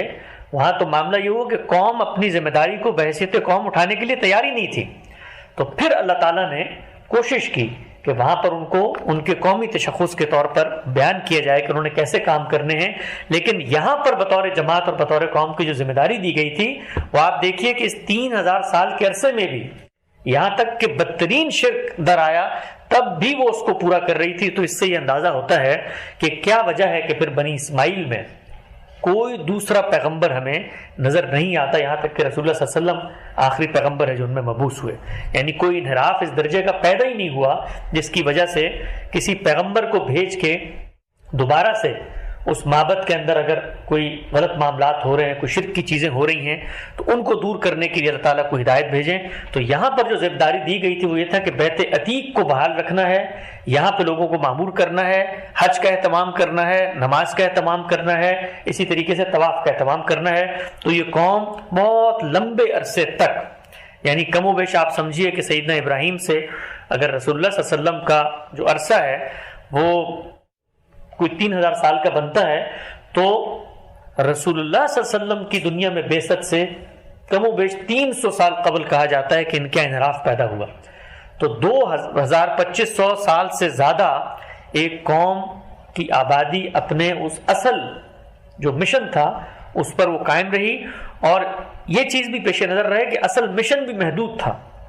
وہاں پر آپ دیکھیے کہ بنی اسرائیل جہاں پر آباد ہیں وہاں پر ان کو کچھ اور ذمہ داریاں دی جا رہی ہیں کہ ارد گرد کی ریاستوں میں بھی جاؤ، یہ معاملات بھی کرو، یہ کام بھی کرو. یہاں پر چونکہ ارد گرد بہت بڑی کوئی متمدد سلطنتیں نہیں تھیں، جو تھیں ان کو وہاں سے بیٹھ کے بنی اسرائیل پیغام پہنچا رہے تھے. مثلا آپ یہ دیکھیے کہ خود جزیرہ نما عرب کے ساتھ متصل جڑا ہوا علاقہ یمن کا علاقہ، اس یمن کے علاقے میں دعوت، اس یمن کے علاقے میں خدا کا پیغام پہنچانا، یہ ذمہ داری بنی اسرائیل وہاں سے بیٹھ کے پوری کر رہے تھے. سیدنا سلیمان کے دور میں جو مرکز سبا کو خطوط لکھے گئے وہ یہاں پر آئی ہیں، تو حالانکہ علاقہ یہ زیادہ قریب تھا، لیکن ہم یہ دیکھتے ہیں کہ ان کی ذمہ داری کو بڑے متعین انداز میں اللہ تعالیٰ نے دیا، اور وہ یہی تھا کہ اس گھر کو آپ نے آباد رکھنا ہے. یہاں پر شرک کی ابتدا کیسے ہوئی، اس بات کو جاننے کے لیے ہمارے پاس جو سب سے مستند ترین ماخذ ہے وہ خود رسول اللہ صلی اللہ علیہ وسلم سے منسوب کچھ روایات ہیں. یعنی ایک طریقہ تو یہ ہوتا ہے کہ آپ تاریخی پہلو سے دیکھیں، مختلف تاریخی روایات آپ کو مل رہی ہوتی ہیں، لیکن رسالت مآب صلی اللہ علیہ وسلم نے خود یہ بات نہ صرف کہ ارشاد فرمائی، صحابہ نے اس کو نقل کیا اور صحیح سندوں کے ساتھ ہمارے پاس منتقل ہو کے پہنچ چکی ہے. اس سے یہ بھی اندازہ ہوتا ہے کہ ظاہری بات ہے عربوں کے اندر اگر کوئی روایت تھی اور رسول اللہ تک وہ پہنچی کہ شرک کی ابتدا کب ہوئی، تو آپ نے جب اس کو بیان کیا اس میں اگر کوئی غلطی کا امکان ہوتا تو اللہ تعالیٰ اس کی تصحیح فرما دیتے اور آپ کی نسبت سے کوئی غلط بات آگے نہ بڑھتی.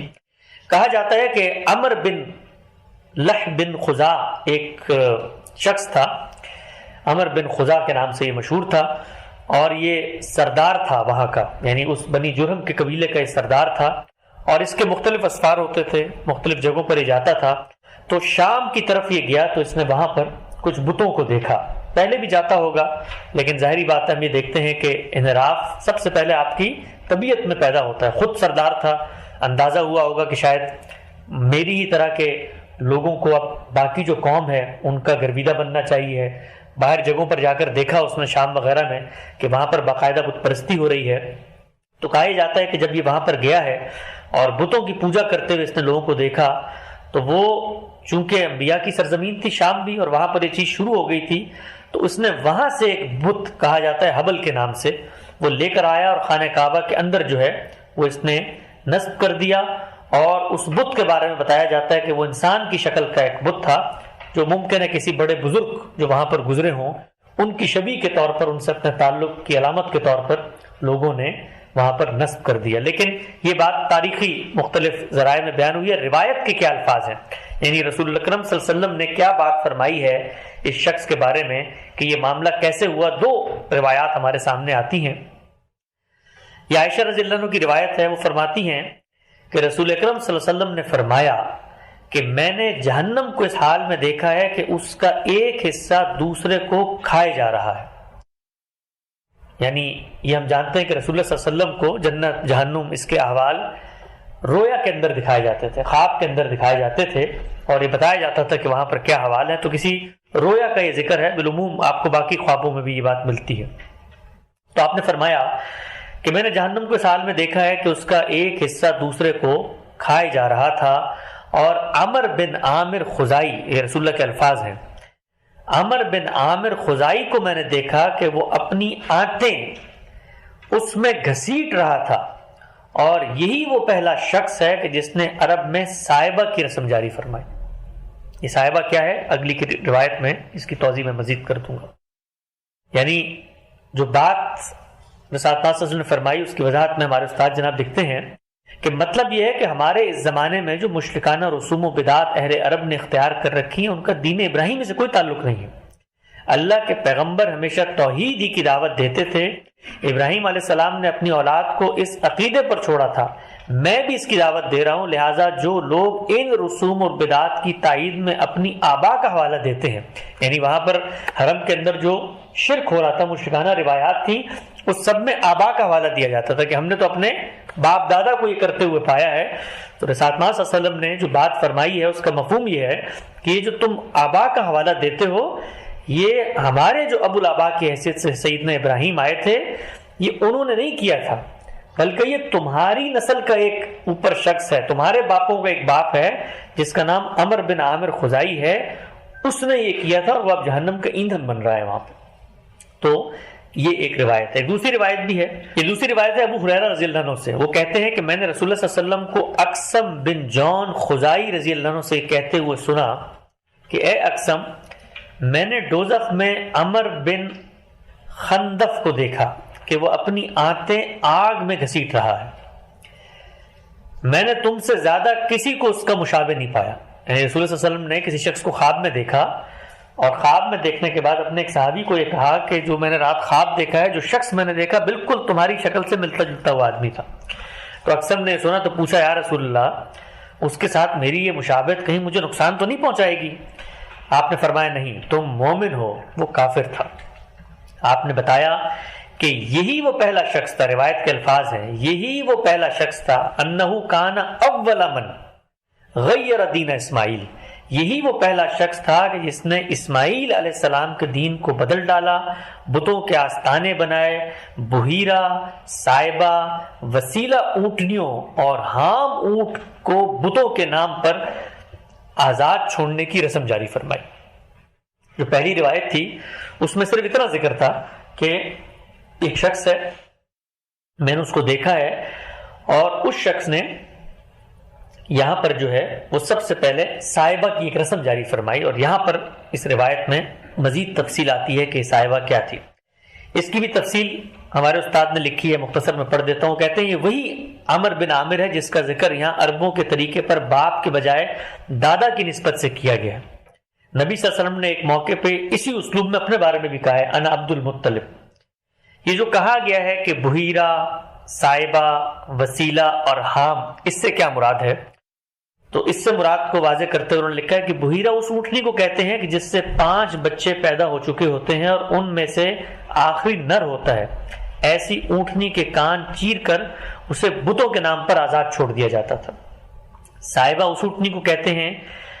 جسے کسی منت کے پورا ہو جانے کے بعد بتوں کے نام پر آزاد چھوڑ دیا جاتا تھا. وسیلہ باز لوگ نظر مانتے تھے کہ بکری اگر نر جنے گی تو اسے بتوں کے حضور پیش کریں گے، اور اگر مادہ جنے گی تو اسے اپنے پاس رکھ لیں گے۔ پھر اگر وہ نر و مادہ دونوں ایک ساتھ جنتی تو اس کو وسیلہ کہتے تھے،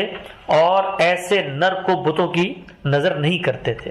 اور حام اس سانڈ کو کہتے ہیں کہ جس کی صلب سے کئی پشتیں پیدا ہو چکی ہوتی، اسے بھی بتوں کے نام پر آزاد چھوڑ دیتے تھے۔ رسول اللہ صلی اللہ علیہ وسلم نے اس روایت میں نہ صرف یہ بتایا کہ ان کے یہاں شرک کی ابتدا اس شخص نے کی، بلکہ اس کے بعد جو بت لے کر آئے تھے، ظاہری بات ہے حرم موجود تھا، حج ہو رہا تھا، قربانیاں ہو رہی تھیں، تو پھر قربانی کے معاملے کو اللہ تعالیٰ سے ہٹا کر بھی اسی شخص نے بتوں کے ساتھ خاص کیا تھا۔ اور ہم یہ جانتے ہیں کہ جب شرک پیدا ہوتا ہے تو وہ اسی طرح کے توہمات کو جنم دیتا ہے کہ پھر وہ قربانی کرنی ہے تو کس جانور کی قربانی کرے۔ تو اس میں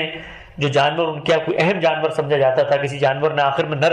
بچہ جنا ہے تو اس کی قربانی کی، اس طرح رسم بندی چلی گئی۔ تو شرک کی ابتدا بھی وہاں پر ہمارے سامنے یہ ماخذ آتا ہے کہ کس طریقے سے اور کس شخص نے کی ہے۔ جو ان کا دور متعین کیا جاتا ہے وہ کم و بیش کوئی 300 سال کا دور ہے، اور اس دوران شرک کی ابتدا ہوئی۔ تو یہ ایک پس منظر آپ کے سامنے آ جاتا ہے جس سے واضح ہوتا ہے کہ کیسے وہاں شرک کی ابتدا ہوئی۔ یہ بات ہمیشہ پیش نظر رہنی چاہیے ہے کہ ہمیشہ تاریخ کے واقعات کو سمجھنے کے لیے اپنے عہد اور اپنے زمانے پہ غور کریں۔ ایسے نہیں ہوتا کہ کسی بھی انحراف کا جب آغاز ہو تو پوری کی پوری قوم مل کے اس انحراف کی طرف چلی جاتی ہے۔ ہم آج بھی دیکھتے ہیں، خود اسلام پہ کھڑے ہوئے لوگوں میں آپ دیکھیں تو 10 قسم کے فرقے موجود ہیں اور 10 قسم کے نقطہ نظر موجود ہیں، لیکن ایسا نہیں ہے کہ پوری کی پوری ملت اور قوم نے مل کر ایک ہی طریقے سے چیزوں کو برتنے کا فیصلہ کر لیا ہو۔ تو یہی معاملہ وہاں پر بھی تھا، یعنی ایسا نہیں ہے کہ وہاں پر پوری قوم ہی شرک میں مبتلا ہے، بلکہ آگے کی روایات سے ہمیں یہ معلوم ہوگا کہ خود رسالت مآب صلی اللہ علیہ وسلم کی جس وقت وہاں پر بعثت کا فیصلہ کیا گیا ہے تو اس موقع پر بھی ایسے لوگ موجود تھے جو نہ اپنے آپ کو ان شرک کی عبادات سے منسوب کرتے تھے، توحید کے علمبردار تھے، بلکہ ان کو توجہ دلاتے تھے کہ یہ جو کچھ تمہارے یہاں روایت پیدا ہوئی ہے یہ ہمارے ابو الآباء کی روایت نہیں تھی۔ خود زمانہ جاہلیت کے جو خطبات ہیں وہ ہم تک پہنچتے ہیں، خود رسالت مآب صلی اللہ علیہ وسلم کے دادا کے خطبات ہیں، تو ان کو بھی اگر آپ پڑھیں تو وہاں پر بھی جو بنیادی ان کا مضمون ہے، موضوع ہے، زیادہ تر وہ یہی کہہ رہے ہیں کہ بھئی یہ توحید کی طرف آؤ۔ اور ایک بڑی تعداد تھی افراد کی کہ جو اپنے آپ کو اسی دین حنیف سے منسوب سمجھتے تھے۔ دین حنیف سے مراد وہ دین جو سیدھا رستہ تھا، جو سیدھا طریقہ کار تھا سیدنا ابراہیم کا، اس سے منسوب سمجھتے تھے، اس طرح کی سرگرمیوں میں شریک نہیں ہوتے تھے، اور جو کچھ ہدایت ان تک پہنچی تھی اس کو وہ اپناتے تھے۔ اسی طریقے سے ایک تعداد ایسی تھی کہ جو باقی الہامی روایت ارد گرد موجود ہے اس کے ساتھ اپنے تعلق کا اظہار کرتی تھی۔ اناجیل کے نسخے وہاں پہنچتے تھے، لکھی ہوئی تورات کی باتیں وہاں پہنچتی تھیں تو وہ پڑھتے تھے، اور اس پڑھنے کے اثرات جو ہیں وہ آپ کو نظر آتے ہیں۔ جس طریقے سے بنی اسماعیل کے ہاں یہ ایک قوم تھی اور اس کے ہاں یہ انحراف پیدا ہوا، ایسے ہی ہم دیکھتے ہیں کہ بنی اسرائیل کے اندر سے چونکہ ان کی بڑی پٹائی ہوئی ہے، ان کو مختلف جگہوں پہ ہجرت کرنی پڑی ہے، تو مختلف قبیلے ہیں جو ہجرت کر کے یہاں پر آ کے آباد ہوئے، اور بسا اوقات تو یہ بھی ہوا کہ ایک مجبوری ہے، آپ کو زمین میں کہیں جانا ہے،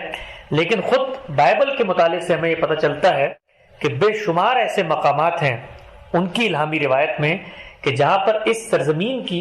اور اس کے قرائن اور شواہد بتا کر یہ پیشن گوئی کی گئی ہے کہ ایک نبی کو یہاں پر مبعوث کرنا ہے، اور اس نبی نے یہاں پر آنا ہے، آخری زمانے سے پہلے وہ آخری نبی ہوگا، اور اس کے ساتھ کچھ فضیلتیں اور برکتیں وابستہ ہوں گی۔ تو جو لوگ وہاں سے ہجرت کر کے آئے ہیں ان کے پیش نظر پس منظر میں یہ چیزیں بھی تھیں۔ خود ہم جانتے ہیں کہ مدینہ کے اندر جو مدینہ کے احوال نقل ہوئے ہیں، پرانی جو الہامی صحائف ہیں، اس کی روشنی میں کچھ یہود نے یہاں پر ہجرت کی۔ تو ایک اقتباس میں آپ کے سامنے پڑھ دیتا ہوں، انجیل برنباس کا ہے، اس سے آپ کو اندازہ ہوگا کہ ان کو بھی پہم یہ بتایا جا رہا تھا۔ ان کے ابھی آپ دیکھیں 650 سال پہلے تک آخر سیدنا مسیح کی روایت آئی ہے، اس سے پہلے انبیاء آ رہے سب بتا رہے تھے کہ وہاں پر ایک معاملہ ہوگا، اگر تم اس جگہ پر نہیں کھڑے ہوئے تو وہاں پر بھی ایک معاملہ ہونا ہے، تو اس معاملے کے بارے میں تمہارا کیا رویہ ہوگا۔ تو انجیل برنباس میں ہے کہ میں ان کے لیے انہی کے بھائیوں میں سے تیری مانند ایک نبی برپا کروں گا اور اپنا کلام اس کے منہ میں ڈالوں گا، اور جو کچھ میں اسے حکم دوں گا وہ وہی ان سے کہے گا، اور جو کوئی میری ان باتوں کو جن کو میرا نام لے کر کہے گا نہ سنیں تو میں ان کا حساب لوں گا. یعنی ان کو بتایا کہ میں تمہارے ہی بھائیوں میں سے تمہاری ہی مانند ایک نبی کو اٹھاؤں گا، اس کا میں فیصلہ کروں گا، اور وہ بھی اسی طریقے سے خدا کی نشانی اور خدا کی دینونت اور خدا کی علامت بن کے روئے زمین پر آئے گی. ایک اور چیز جو رسالت مآب صلی اللہ علیہ وسلم کے دنیا میں آنے سے پہلے اس جغرافیے میں ہمیں نظر آتی ہے، وہ یہ کہ جو لوگ وہاں پر آ کر آباد ہوئے، خود یہود کے اندر مختلف قبائل تھے، مختلف نقطہ نظر تھے، مختلف عقائد کی نوعیتیں تھیں. تو آپ نے دیکھا ہوگا کہ قرآن مجید نے کئی جگہوں پہ یہود پہ تبصرہ کیا اور کہا ہے کہ یہ عزیر کو اللہ کا بیٹا کہتے ہیں. وقالت الیہود عزیر ابن اللہ، عزیر کو اللہ کا بیٹا کہتے ہیں. ہم جب آج کی متمدن دنیا میں جا کے یہود سے گفتگو کرتے ہیں تو وہ کہتے ہیں کہ ہماری جو روایت ہے، الہامی روایت، اس میں تو ہم نے کبھی ایسا نہیں سمجھا. آپ کوئی ایسا حوالہ ہمیں نہیں دکھا سکتے ہماری تورات اور ہماری جو تالمود اور تاریخ ہے کہ جس میں ہم نے عزیر کو خدا بنایا ہو. تو آپ کا قرآن تو ہمارے بارے میں غلط بات کہہ رہا ہے. تو یہ غلط فہمی بھی اس لیے ہوتی ہے کہ قرآن مجید جب گفتگو کرتا ہے یا بات چیت کر رہا ہے تو وہ ان یہود کو ریفر کر رہا ہے جو وہ یہود وہاں پر آباد ہے. تو جس طرح ہم یہ دیکھتے ہیں کہ مسلمانوں کے مختلف فرقے جا کر جہاں آباد ہوتے ہیں تو ان کے مختلف نقطہ نظر ہوتے ہیں، مختلف نظریات ہوتے ہیں. یہ ایسے ہی کہ آج پیغمبر آئیں اور وہ مثال کے طور پہ شام یا عراق میں آئیں تو وہ وہاں پر جو اہل تشیع حضرات ہیں انہیں کو مخاطب کر کے کہیں گے کہ بھئی تم نے جو امامت کا عقیدہ اپنایا ہوا ہے، اس عقیدے کی دین میں کوئی گنجائش نہیں ہے، یا تمہارے ابو الآبا نے تو یہ نہیں شروع کیا تھا. تو باقی مسلمان اس کو اگر بعد میں پڑھیں تو یہ کہیں گے کہ بھئی قرآن نے ہم سے کہا، ہم نے تو امامت اپنائی بھی نہیں ہے.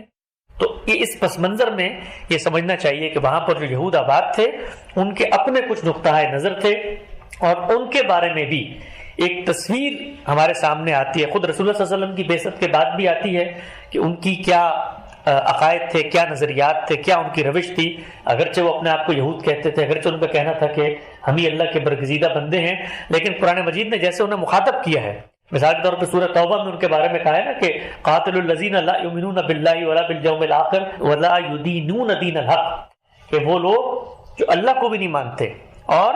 آخرت کو بھی نہیں مانتے اور دین حق کو دین بھی نہیں کہتے، ان کے لیے جب سزا بیان ہوئی تو یہ صفت کے طور پہ بتایا من الذین اوتوا الکتاب، ان میں سے جنہیں کتاب دی گئی. تو اس میں بھی یہی بتانا مقصود تھا کہ اگرچہ وہ اقرار کر رہے تھے کہ ہم اللہ کو مانتے ہیں، رسولوں کو مانتے ہیں اور اس طرح آخرت کو مانتے ہیں، لیکن وہاں پر جس چیز کی نفی کی گئی وہ اس کی حقیقت کی تھی کہ یہ اقرار تو کرتے ہیں لیکن حقیقت میں نہیں مانتے اس چیز کو. تو جو وہاں پر آباد تھے، اس طرح جو مسیحی وہاں پہ آباد تھے، خود رسول اللہ صلی اللہ علیہ وسلم کے آنے کے بعد قرآن مجید یہ بتاتا ہے کہ جو دشمنی ہے مسلمانوں سے، اس میں سب سے آگے مشرکین ہیں اور اس کے بعد یہودی ہیں اور پھر اس کے بعد جا کے مسیحی آتے ہیں. تو مسیحی جو وہاں پر آباد تھے ان کے ہاں بھی وہ نظریات نہیں تھے جو ہم نے اس وقت دنیا میں دیکھتے ہیں یا باقی دنیا میں اس وقت تھے. جو لوگ سینٹ پال کے پیرو تھے ان کے ہاں تو یہ عقائد تھے، نسخ شریعت کا عقیدہ ہے، اسی طرح کفارے کا عقیدہ ہے، لیکن ان کے ہاں شرک پایا جاتا تھا، شرک کرتے تھے، تعویل کا شرک تھا، اور یہ اپنے آپ کو شمون کا پیرو کہتے تھے. خود سیدنا مسیح کے خلیفہ ہیں، ان سے منسوب کرتے تھے کہ ہم تو ان کی ہدایت پہ چلتے ہیں، ہم پال کی ہدایت پہ نہیں چلتے. تو شمون سے تعلق رکھنے والے مسیحی قبائل بھی یہاں پہ آباد تھے اور یہودی قبائل بھی یہاں پہ آباد تھے. اس پس منظر میں رکھ کر اگر آپ دیکھیں تو رسول اکرم صلی اللہ علیہ وسلم کی بعثت کا فیصلہ اللہ تعالیٰ نے فرمایا، اور جو مقاصد اس وقت پیش نظر تھے وہ یہی تھے کہ ایک قوم جس کو یہ ذمہ داری دی گئی تھی، وہاں پر بھی ایک قوم تھی جو اپنی ذمہ داری کو چھوڑ چکی تھی، اور یہاں پر بھی ایک قوم تھی جس نے اپنی ذمہ داری کو چھوڑ دیا ہے. تو اب ان کے ساتھ اللہ تعالیٰ کی جو اسکیم ہے اس کا آخری معاملہ ظہور پذیر ہو. کیوں ظہور پذیر ہو؟ آپ کو یاد ہوگا بالکل ابتدا میں ہم نے چند سوالات پہ غور کیا تھا کہ اس پوری کی پوری اسکیم اور استفاع کا مقصد کیا ہے. اس لیے کہ یا تو انبیاء کا سلسلہ جاری رہے گا، اور جہاں کہیں ان قوموں میں انحراف ہوگا وہاں پر نبی آئیں گے، وہاں پر رسول آئیں گے اور دینونت کا سلسلہ جاری رہے گا. لیکن اگر اللہ تعالیٰ نے یہ فیصلہ کرنا ہے کہ جی اس پورے کے پورے سلسلے کو وائنڈ اپ کر کے ختم کر کے اب قیامت تک میں نے کوئی پیغمبر نہیں بھیجنا، تو یہ ناگزیر ہے کہ پھر ایک آخری اہتمام کیا جائے، اور وہ آخری اہتمام اس سطح کا ہو جس سطح کا بنی اسرائیل میں اہتمام ہوا تھا. یعنی سیدنا مسیح کو بھیجا، بن باپ کے پیدا کیا، انہیں معجزات دکھائے، اور ان کے ذریعے سے وہاں پر ایک نوعیت کا اتمام حجت ہوا، اور اس کے بعد عذاب آیا تاکہ فیصلہ کر دیا جائے ان کے بارے میں. تو یہی معاملہ اللہ تعالیٰ نے یہاں کیا، اور فیصلے کا وقت آ گیا کہ ایک قوم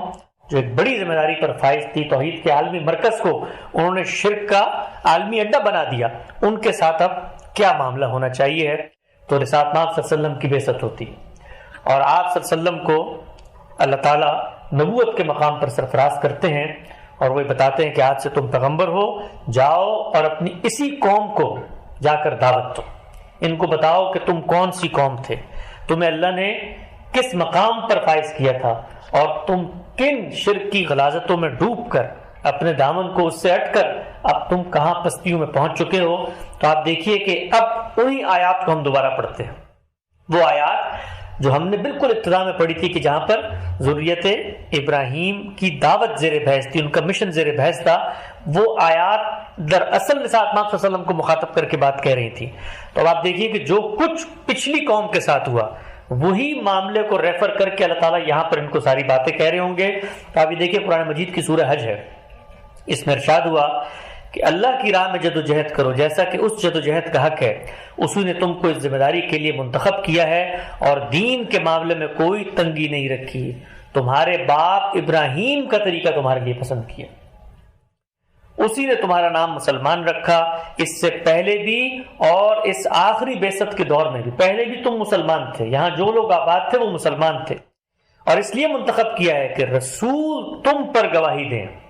اور دنیا کے باقی لوگوں پر تم گواہی دو۔ تو یہ اللہ تعالیٰ نے الفاظ کہے تکونوا شہداء علی الناس، کہ رسول تم پر گواہی دیں اور تم جو ہو وہ پوری دنیا پر گواہی دو۔ اسی کو بیان کیا ہے دوسری جگہ پر اور فرمایا کہ کذالک جعلناکم امۃ وسطا، بالکل اسی طرح ہم نے ایک درمیان کی جماعت بنایا۔ کذالک کا مطلب اسی طرح سے، کس طرح سے؟ جیسے ان کو بنایا تھا، جیسے ان کو ذمہ داری دی گئی تھی، تو جس وقت وہ اس ذمہ داری کو ادا کرنے میں فیل ہو گئے تو اب بنی اسماعیل کو یہ ذمہ داری دی جا رہی ہے کہ ایک نئی امت کی تاسیس، ایک نئی امت کے طور پر تشکیل نو کے ساتھ اسی ابراہیمک میسج کو بطور قوم کے تم نے آگے لے کے بڑھنا ہے۔ تو یہاں پر بھی یہی الفاظ ہیں، اور اسی طرح ہم نے تمہیں ایک درمیان کی جماعت بنایا تاکہ تم لوگوں پر حق کی شہادت دینے والے بنو اور رسول تم پر یہ شہادت دے۔ دوسری جگہ فرمایا تم وہ بہترین جماعت ہو جو لوگوں پر حق کی شہادت کے لیے برپا کی گئی،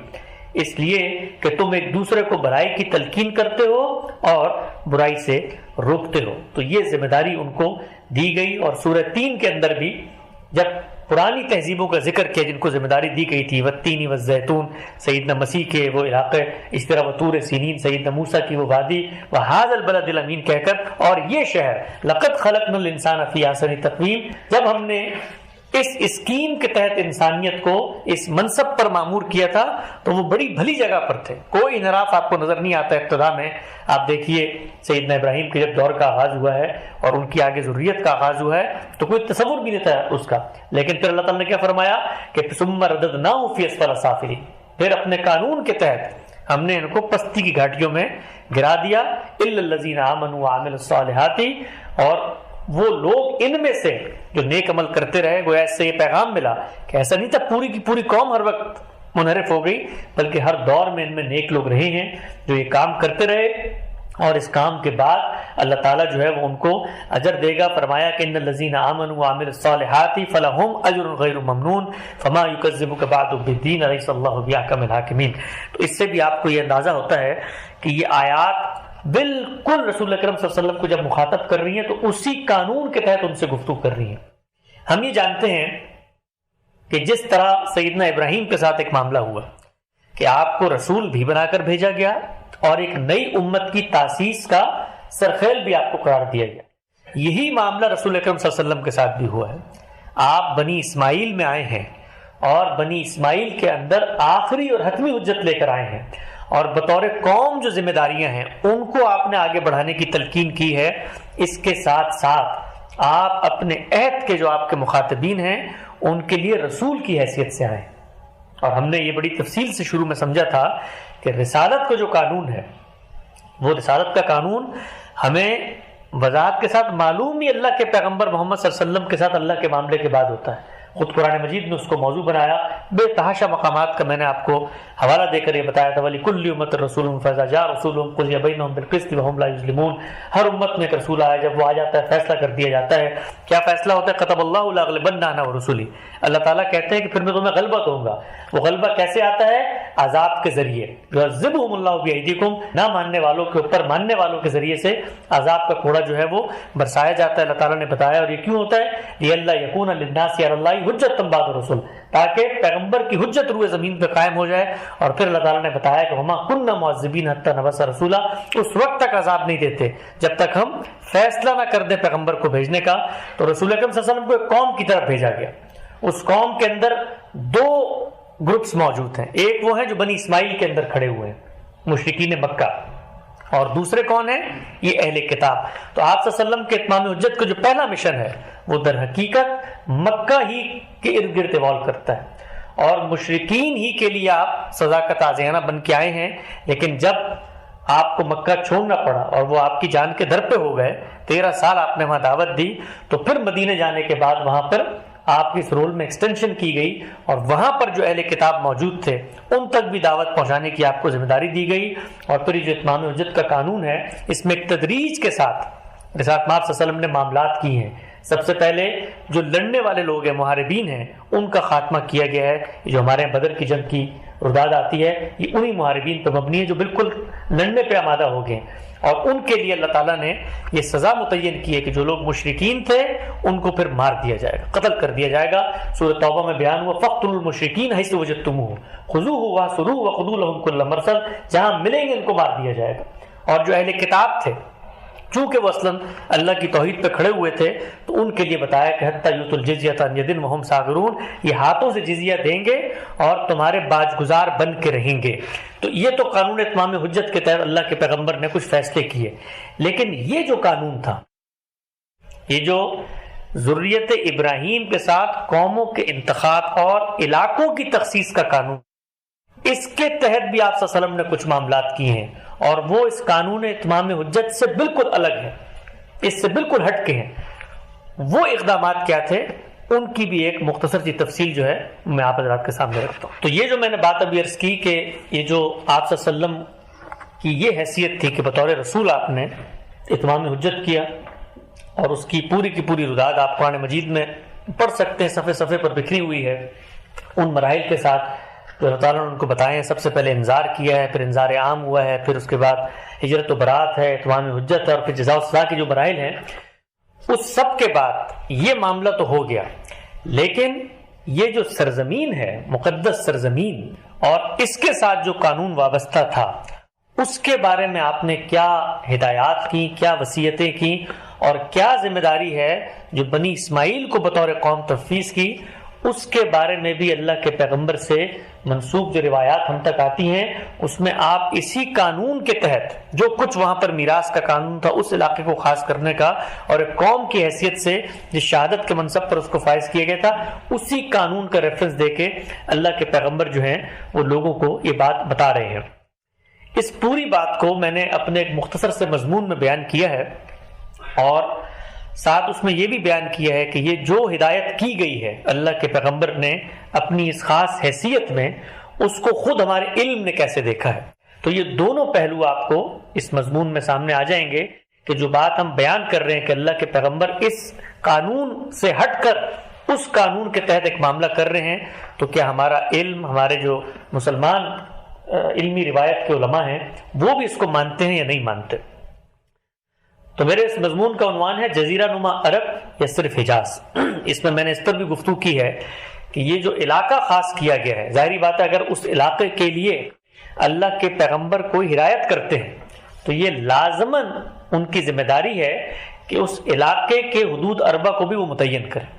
یعنی مثلا میں اگر آج کوئی ذمہ داری دیتا ہوں اپنے بچوں کو کہ بھائی فلاں میدان میں کسی کو آنے نہ دینا،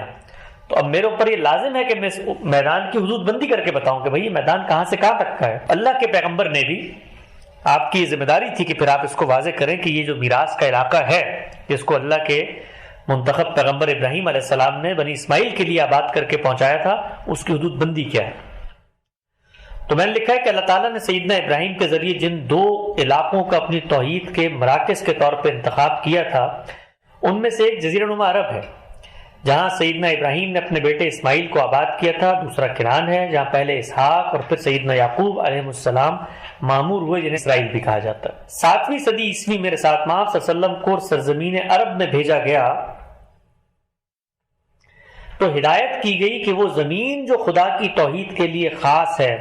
اس میں اب دین پورا کا پورا صرف اللہ ہی کا ہو جانا چاہیے۔ قرآن مجید میں یہ بات مذکور ہے، فرمایا کہ وَقَاتِلُوهُمْ حَتَّى لَا تَكُونُ فِتْنَةٌ وَيَكُونُ الدِّينُ كُلُّهُ لِلَّهِ۔ آپ نے اس ہدایت پر پوری طرح عمل کیا، اور یہی ہدایت ہے جو آپ نے اپنے صحابہ کو بھی آگے منتقل کی۔ آپ صلی اللہ علیہ وسلم سے منسوب بے شمار احادیث ہیں جن میں آپ نے فرمایا کہ اخرج الیہود اہل الحجاز واہل النجران من جزیرۃ العرب، حجاز کے یہودیوں اور اہل نجران یعنی نصارہ کو جزیرہ نما عرب سے باہر نکال پھینکو۔ ایک دوسرے موقع پہ آپ نے فرمایا کہ لأخرجن اليہود والنصارى من جزیرۃ العرب حتى لا عدا الا مسلمہ، کہ میں ان یہود اور نصارہ کو ضرور بضرور عرب کے جزیرے سے نکال دوں گا، یہاں تک کہ اس جگہ مسلمانوں کے سوا میں کسی کو نہ رہنے دوں۔ ایک اور روایت ہے سیدہ عائشہ کی، وہ فرماتی ہیں کہ رسول اکرم صلی اللہ علیہ وسلم نے آخری عہد جو ہم سے لیا تھا دنیا سے رخصت ہونے سے پہلے، جو آخری عہد ہم سے لیا تھا وہ یہ تھا کہ جزیرہ نما عرب کے اندر 2 دین نہیں باقی رہنے چاہیے۔ یہاں پر یہ مٹی، یہ دھرتی، یہ علاقہ صرف اور صرف توحید کے مرکز کے طور پہ قائم ہے، کوئی دوسری قوم اب یہاں پر یہ جو موجود ہے ان کو نکال باہر پھینکو۔ میں نے لکھا ہے کہ قرآن مجید اور احادیث کی ان واضح تصریحات کے بعد یہ بات بالکل واضح ہو جاتی ہے کہ اس حکم کا اطلاق پورے جزیرہ نما عرب پہ ہونا چاہیے، کیونکہ جو رسول اللہ نے الفاظ ادا کیے وہ جزیرۃ العرب ہے۔ آج اگر آپ اس کی حدود بندی کرنا چاہیں تو یہ ان ممالک پر مشتمل ہے: مملکت العربیہ السعودیہ، سلطنت العمان، امارات العربیہ المتحدہ، دولت الکویت، دولت القطر اور مملکت البحرین۔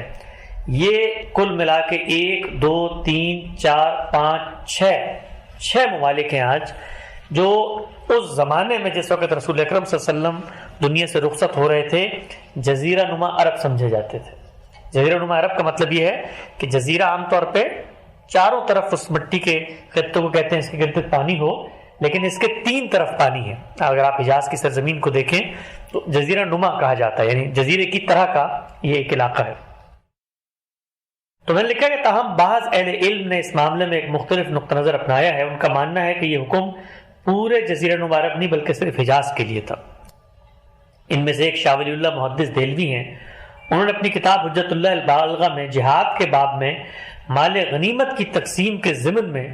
دنیا میں ممالک کی تقسیم پر مختصر گفتگو کرتے ہوئے اس بات کو واضح کیا ہے۔ شاہ صاحب لکھتے ہیں کہ دنیا میں ممالک 2 طرح کے ہیں،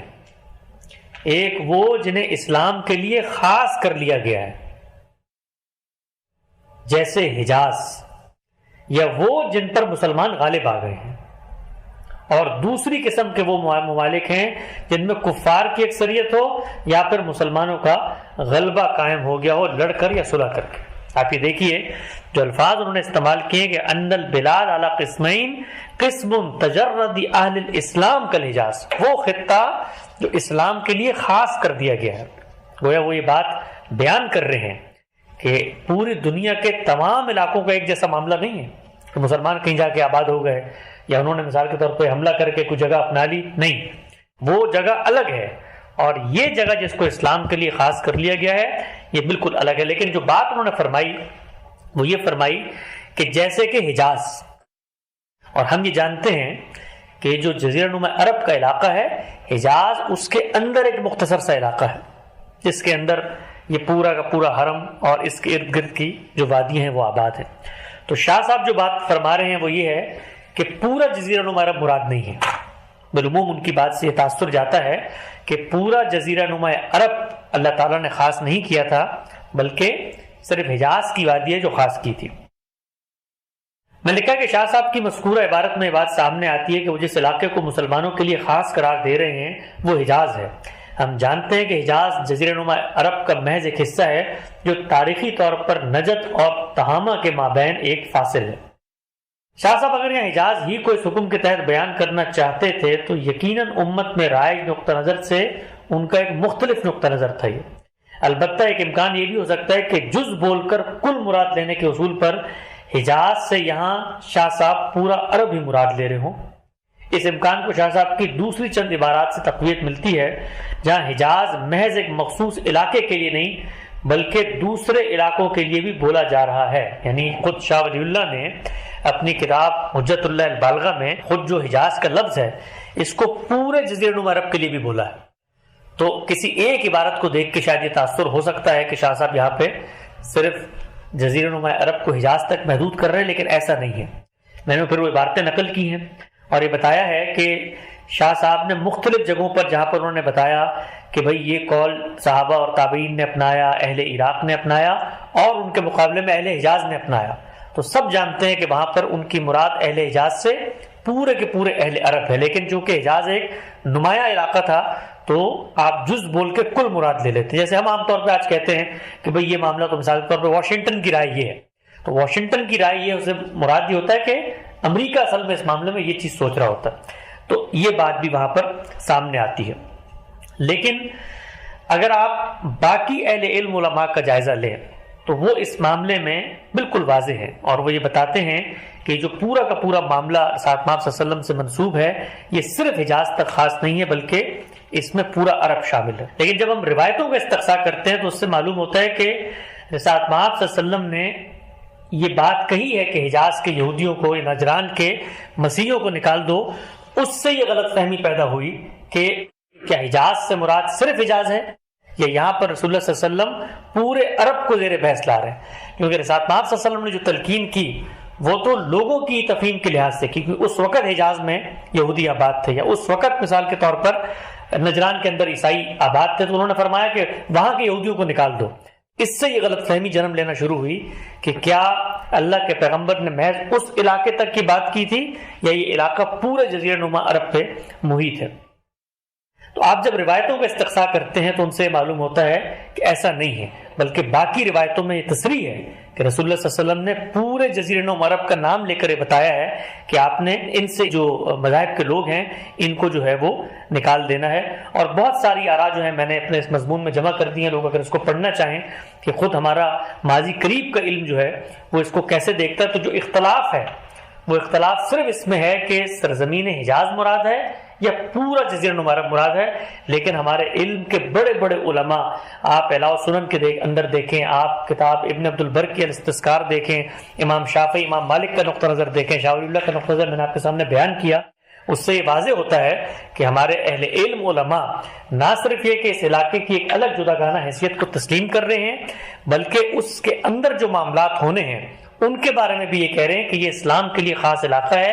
یہاں پر کسی کی سکونت کو اختیار کرنے کی اجازت نہیں دی جا سکتی۔ بلکہ حال ہی میں امارات کے اندر، دبئی کے اندر جب یہ فیصلہ کیا گیا کہ ایک بڑا مندر تعمیر کریں گے تو سعودی عرب کا جو دارالقضاء ہے جہاں سے فتووں کا اجرا ہوتا ہے، انہوں نے اس فیصلے کی مخالفت کی، اور مخالفت میں جو فتویٰ جاری کیا اس فتوے میں جو حدیث لکھی وہی حدیث تھی کہ اللہ کے رسول نے ہمیں یہ حکم دیا ہے کہ ہم یہاں پر ان کی عبادت گاہیں اور ان کی آباد کاری کی اجازت نہیں دیں گے۔ بالکل یہی روایت انہوں نے لکھی کہ اللہ کے پیغمبر کا یہ حکم ہے کہ پورا جزیرہ نما عرب جو ہے اس میں جو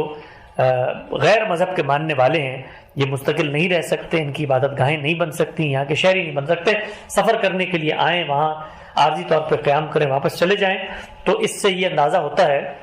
کہ جو تصور ہمارے یہاں بالعموم پیش کر دیا جاتا ہے کہ یہ جو بات کی جا رہی ہے کہ جی یہ علاقہ کسی قوم کے لیے خاص کر دیا گیا ہے، اس کے حوالے سے جو ہمارا علم ہے وہ بالکل بے خبر ہے، ایسی بات ہرگز نہیں ہے، بلکہ ہمارے علماء یہ بتا رہے ہیں کہ اس علاقے کی خاص حیثیت ہے اور اس علاقے کا خاص مقام ہے جس کی وجہ سے اس کو ایک تقدس حاصل ہے۔ ورنہ آپ دیکھیے پوری دنیا میں آزادی ہے مسلمانوں کے ملکوں میں، غیر مسلم آئیں، شراب پئیں، وہاں پر مثال کے طور پہ ہمارے فقہاء لکھتے ہیں ان کی عبادت گاہیں تعمیر ہو سکتی ہیں، لیکن حرمین کے بارے میں وہ یہ خاص فیصلہ کرتے ہیں۔ تو یہ بنی اسماعیل کے اندر آخری امت کی تاسیس اور پھر رسول اکرم صلی اللہ علیہ وسلم کو شہادت کے منصب پر فائز کرنے کے بعد بنی اسماعیل کو یہ ذمہ داری دی گئی کہ آپ نے اب دنیا میں جانا ہے اور اللہ کی توحید کو اللہ کی یہ جو معبد ہے، مرکز ہے، اس میں حج کے اہتمام کو اسی طریقے سے جو کچھ ہدایت ان کو اللہ کے پیغمبر کی کتاب کی صورت میں پہنچ گئی ہے اس کو پہنچانا ہے۔ اس لیے کہ شہادت کیسے دی جائے گی؟ شہادت اللہ کے پیغمبر کی جو نشانی ہے، جو بات ہے، اس کو پہنچا کر دی جائے گی۔ تو اس وقت جب ختم نبوت ہو گیا ہے تو رسول اکرم صلی اللہ علیہ وسلم کے بعد اللہ کی اصل نشانی کیا ہے؟ قرآن مجید۔ تو اس قوم کو یہ ذمہ داری دی گئی کہ تم نے اب دنیا کی قوموں تک قرآن مجید پہنچانا ہے، اس کی شہادت دینی ہے، اور خود توحید کے اس عالمی مرکز میں بیٹھ کر اس چیز کا اجرا کرنا ہے کہ ہم آل ابراہیم میں سے ہیں، ہم وہ قوم ہیں کہ جنہیں اللہ نے منتخب کر لیا تھا، اور منتخب کرنے کے بعد یہ ذمہ داری دی۔ اور ہم یہ دیکھتے ہیں کہ ہم لوگ آج جو مسلمان ہوئے ہیں سب کے سب، وہ اسی وجہ سے ہیں کہ اللہ کے پیغمبر کی جو قوم تھی اس نے شعوری طور پہ اس بات کو اپنایا کہ وہ اللہ کے پیغمبر کی اس دعوت کو پھر غیر قوموں تک پہنچائے گی، آگے لے کے جائے گی۔ اور آپ اگر صحابہ کرام کا جائزہ لیں، گرد و پیش کی ریاستوں میں جب وہ نکلے ہیں اور انہوں نے جنگیں کی ہیں تو اس موقع پر بھی انہوں نے یہ بات کہی ہے۔ خود میدان جنگ کی ان کی ردادیں نقل ہوئی، اگر آپ وہ روایتیں پڑھنا چاہیں تو اتمام حجت اور عذاب کے عنوان سے ہمارے یہاں موجود ہیں، وہاں یہ نقل ہوا ہے کہ انہوں نے کہا کہ ہمیں اللہ کے رسول نے حکم دیا تھا، ہم ایسے نہیں جنگیں کرنے نکل آئے ہیں، یہ جو ارد گرد کے علاقے ہیں یہاں اللہ کے رسول نے اتمام حجت کیا تھا، خطوط لکھ کے